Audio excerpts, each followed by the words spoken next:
there, my name is Tiffany Keep. I'm 19 years old from Durban, South Africa, and I am a cyclist.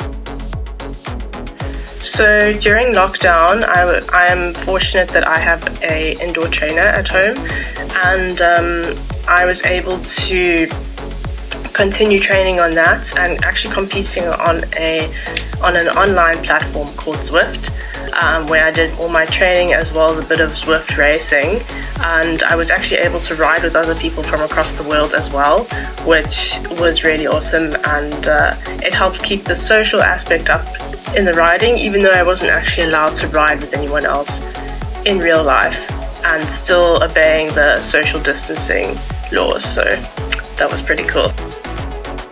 Mountain biking was actually the first discipline that I started in the cycling world. My dad actually introduced me to the sport when I was only 3 years old, and so this was the first discipline which I kind of branched into, and I think that it's pretty much my roots in the sport and will always be. And I just really loved the opportunity to go see new places which you are not able to go to necessarily in a car, and just explore new regions and see things from a totally different perspective. When you ride a bike, you see the world from a new perspective entirely, and I think that's what I really loved about this sport, and being one with nature outside in the forests. That was probably my favorite part. Being second year under 23, I was still in a phase of kind of learning and gaining more experience. I was hoping to once again go to World Championships, whether it be on the road or the mountain bike. This still might happen this season, so we're holding thumbs that it will, and basically I'll be working towards those events, and hopefully that we will get an opportunity to compete at these events during the season still. And so, yeah, I think that I was hoping to also go race overseas and just gain a bit more experience on the road, still competing in both road and mountain biking. So I wouldn't say that I'm choosing one over the other at this stage. I still enjoy the fact that I can do both, and I will continue to do both until it comes to a point where I have to make a decision. But I still think that both road and mountain biking will be two disciplines which will be a part of my life, and whether I choose one or the other, I will still be able to do the other in some smaller forms, maybe less racing, but I will always be able to ride and enjoy being outside on my bike, no matter what bike it is. I must say I was very fortunate to have the child that I did have. My parents always supported me 100% in whichever dreams I wanted to pursue. And so this meant that my dad was always willing to come and cycle with me and come with me on training rides, and was always willing to support me at races, as well as my mom. And I think that having a supportive family structure like that was really important for me and really allowed me to pursue my dreams that I wanted to pursue and do so wholeheartedly. So my career highlights to date would probably be representing South Africa at World Championships for the past 3 years, twice in the mountain bike and once on the road last year, as well as winning 2 gold medals for my country at African Games last year. I think that was a very proud moment for me, and one which is definitely a standout moment in my career thus far. What were some of the lessons you have learned along the way in your career so far? Some of the lessons I've learned: cycling has been an integral part of my life, and it's also a sport which teaches you so much about yourself, because it takes such commitment from the athlete and determination and self-motivation. And I think these are all things which I have learned through the sport, being disciplined and really being committed to a goal, and writing a goal down on a piece of paper and saying, I would like to achieve this. And this can work throughout anything in life, and I think committing to a goal is something that everyone needs to learn to do, because discipline and motivation all play a part in achieving this goal. And there's no better feeling in the world than achieving a goal that you've written down and you've worked so hard to achieve. So I think that in this way, cycling has taught me this. It's also taught me to be patient and trust the process, trust the course that life has given you, and do your best and give 100% in every situation. Also to take opportunities when they arise and grab them with both hands and really pursue them 100%. In my opinion, there is never such thing as a perfect balance between education and sport.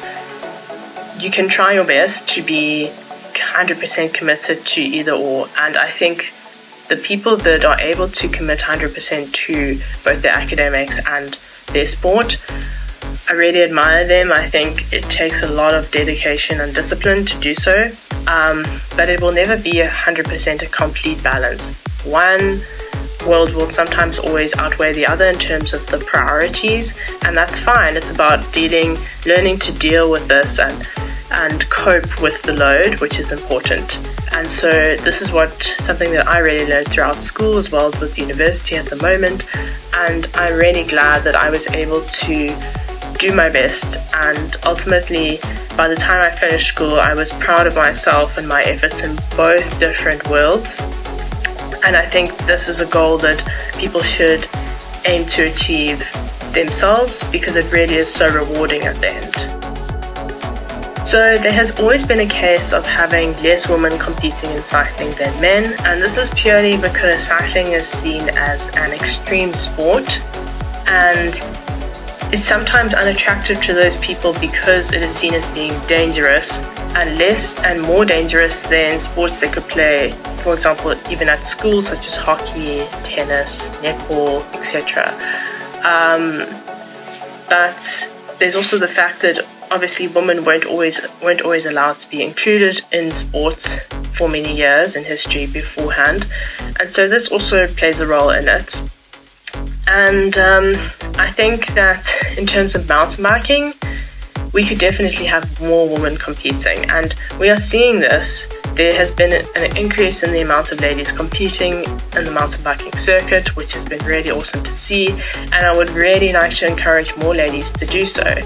What has been really incredible for me has been to see the increase in the amount of people I've seen out exercising during lockdown, and I really hope to see some of these people competing at local mountain bike events in the future.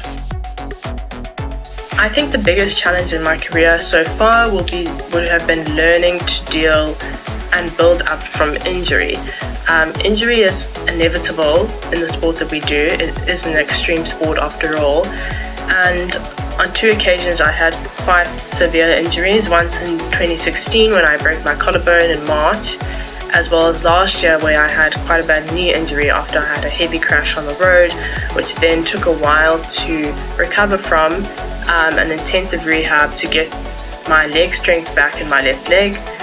And so both these occasions really taught me the virtue of patience and trusting the process, and I think that ultimately I was glad I went through both these experiences in hindsight, because they taught me so much about myself.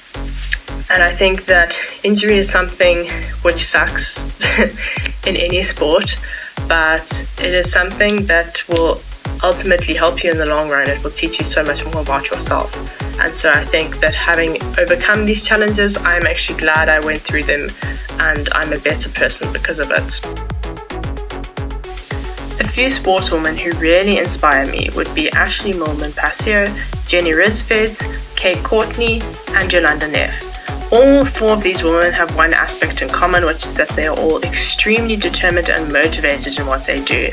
They have also all stood up for women in sport and have really promoted the idea of equality in women's and men's cycling. And I think their sheer determination and discipline towards working towards their goals has been really inspiring for myself and riders younger than me. These women have all helped pave the way for younger riders in the sport, and for that reason they are just truly influential and amazing figures to have in the cycling world at the moment. In terms of encouraging young girls that they can actually make a career out of professional cycling, I think that it takes someone to actually make it in the cycling world and prove to them and be kind of like an idol for these young girls, saying that it is possible. And it's being proven to be possible constantly on a daily basis by all these women competing on the pro circuit. And it is possible that you can now earn a salary and be able to provide for your family off of this salary and live a good life. And so I think that with our ever-changing world, we are now starting to see slightly more equality in terms of the salaries that are given to women and men in the sport. And it's increasingly getting better by the day. It is still not completely equal, but I think it has come a long way since the beginning stages of the sport when women were first allowed to compete.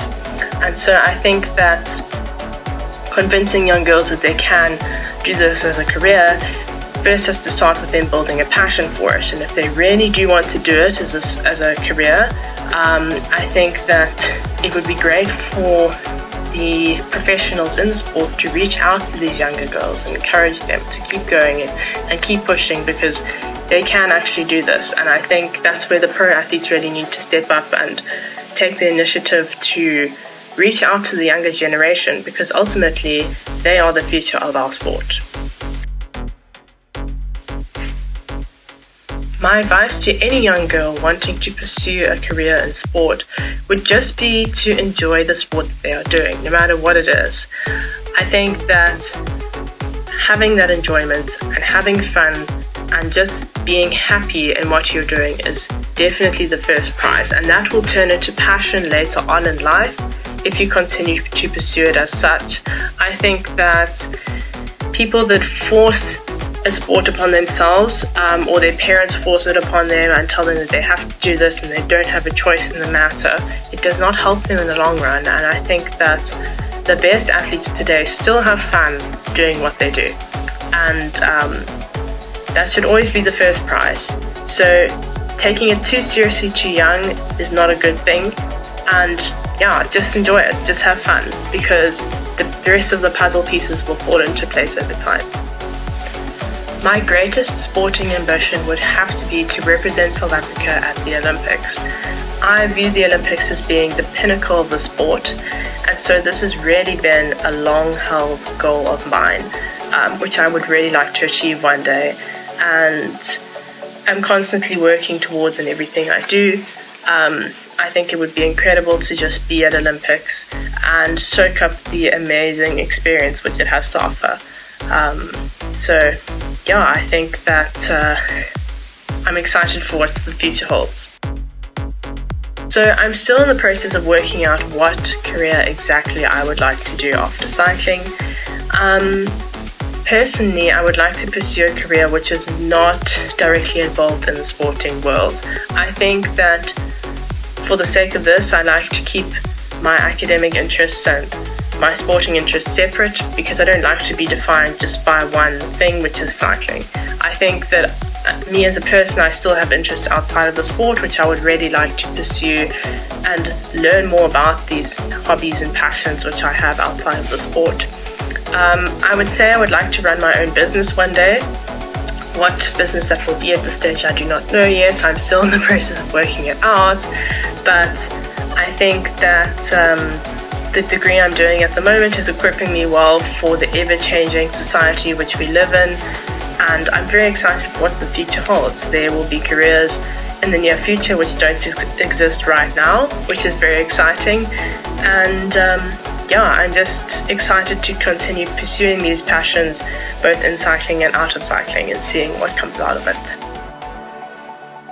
Thank you very much for having me to do this G Sport interview.